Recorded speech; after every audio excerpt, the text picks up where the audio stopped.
Hi, several years ago, I was invited to teach in a women's convention. While I was there, a particular woman met me. I perceived she was 50 plus, and she told me that for several years, her husband had wanted her to read books, but that she was not interested until she got my books. She told me that she was the one that was now leading the pack in reading in her home.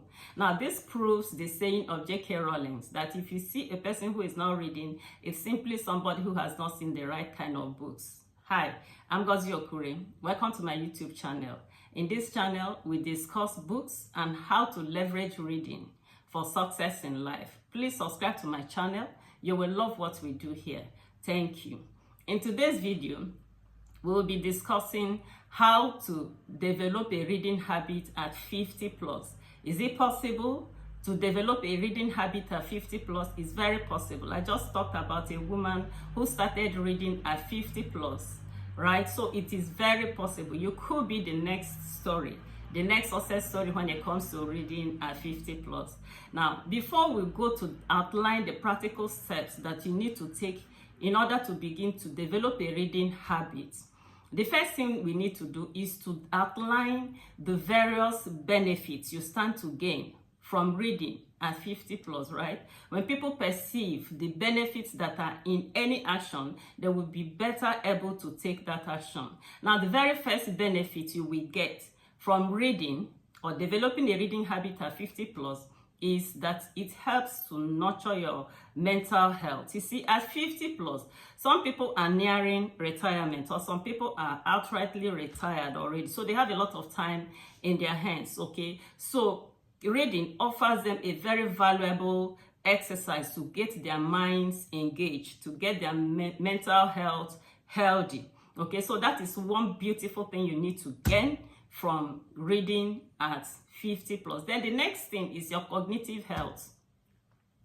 Reading has been known to have a numerous benefits for cognitive health. So it is known that reading helps to reduce the risk of dementia or Alzheimer's diseases. The next benefit we derive from developing a reading habit at 50 plus is that at that age, a lot of health challenges begin to rear their ugly heads. We begin to hear about hypertension and diabetes, and this is at that season of life when they begin to pop tablets into their mouth, and the doctor begins to tell them that those things are irreversible, they will have to manage it for life. But the truth is that reading gives you an opportunity to get the right kind of information that will help you to manage those sicknesses better, or even to outrightly reverse them. That was exactly what Reverend Tony Akiemi did. In one of my videos recently, I talked about him, how doctors told him that the sickness he had was irreversible, but by reading a particular book, he was able to gain some insight, and he reversed what doctors say is irreversible. He's 60 plus right now, and he testified that he's healthier now than he was in his 40s. So reading actually gives you a lot of benefits, right? Now, having said that, let's now move into the practical steps we need to take in order to develop a reading habit. The very first thing I want to say, if you want to develop a reading habit, is to start with the books you love. Start with the books you love. Are there books you already love? Topics that you are interested in, like that woman that said she went to the bookshop and picked all my books, is because on social media she reads my posts and she liked the things I was writing, so she went to the bookshop to go and look for my books. You can do exactly that. Who is it that you love her content? Are there authors you love? Are there books you read years ago that you enjoyed? You can go to the bookshop, right? Go to the bookshop, take your time, go through the books, pick the ones that you love. Don't pick one, pick several. Okay, pick several, and then go back home, and that is the beginning of the process. Pick books that are aligned with your interests, books that you are interested in. That's the very first thing to do. Now, the next thing you need to do after you have picked your books is to schedule the time for reading. Yes, schedule the time for reading on a daily basis. You can say, okay, between the hours of 5:30 or 6, or schedule the time, make it specific. Why do we need to schedule? It's because you see, in life, until something gets specific, it doesn't get dynamic, right? And why does it have to be daily? Because here we are talking about developing a habit, and habits are usually developed by repetition. That's why it's so important that you make it a daily practice. You can hardly develop a habit if you don't do something consistently, right? Okay, now having said that, after you have scheduled the time, and the next thing you need to do is to set small goals. Yeah, goals are so important in anything we want to do in life. In business, they will say without goals, you can't accomplish much. That's how it is also even in this business of developing a reading habit. At 50 plus, you have to set goals, but make it small goals. You can set small goals such as reading between 10 minutes and 15 minutes every day. Yes, you just keep it small like that, and then you begin to do it on a daily basis. Now, why do we have to keep it that small? We keep it that small because we don't want anybody to get overwhelmed. We are starting on a journey to developing a habit. If we say 2 hours at a time, some people will get overwhelmed. So it is good to put it at a very small rate.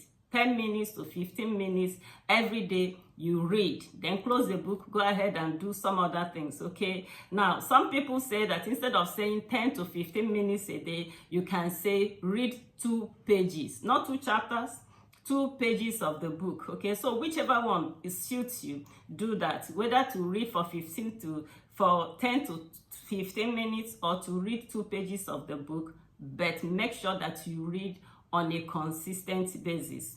Okay, now that you have signed up to developing this habit, it's so important to say that wherever you're going, let there always be a book with you.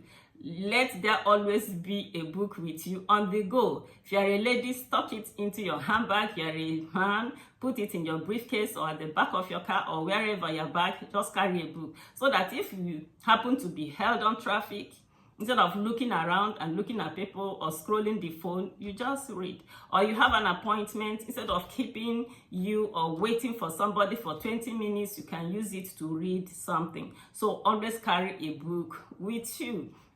Having said that, the next thing you need to do is to find a reading partner. If it's possible, get a friend. If it's possible, you're 50 plus and you are getting registered, you're getting involved in this exercise, you can get your friend to come along with you, get your spouse to come along with you in this exercise, so that whatever book you're reading, let your spouse or your partner read along, because it's always a lot more interesting, it's a lot more fun when you can share your insight with some other person, right?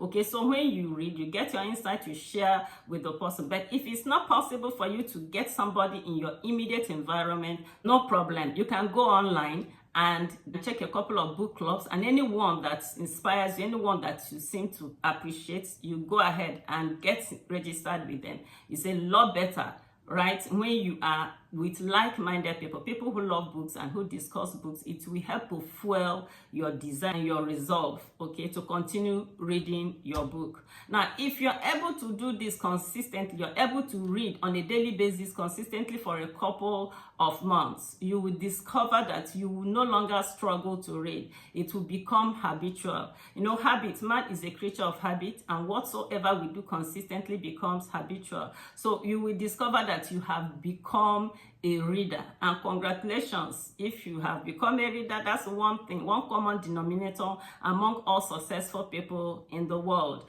And I want to say that, you see, because this earth runs on the laws of sowing and reaping, as you continue to read consistently, it will just be a matter of time, and you too will give birth to books, and other people will begin to read your own book. Now, when Reverend Tony read George Macmore's book and recovered from the health challenge that he had, I'm sure he didn't know that a day will come, like these days, when he himself will write books that will usher millions of people into healthy living. Okay, so just keep reading. It's just a matter of time, and you too will begin to write great books. Congratulations once again. Now, having said that, I want to believe that you have subscribed to my channel. If you've not subscribed to this channel, please do so. Please click the like button and ensure that you share this link with a lot more people who will also benefit from this beautiful video. Thank you so much for being a part of this, and until I come your way next time, remain richly blessed.